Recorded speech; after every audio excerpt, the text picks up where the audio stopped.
Výměna obrysových světel na Honda SH 125, rok výroby 2015. Je nutno povolit na obou dvou stranách tyto šroubky. Zde. Potom kryt opatrně přesouvat směrem dopředu.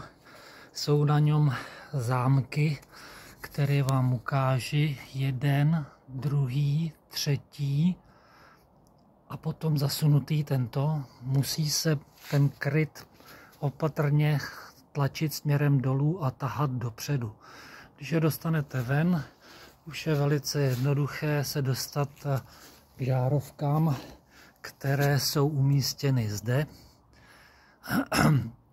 Dejte si pozor, jsou na nich takové bajonetové zámky, je nutno s ním pootočit o 90 stupňů a vytáhnout ven, poté vyměnit žárovku.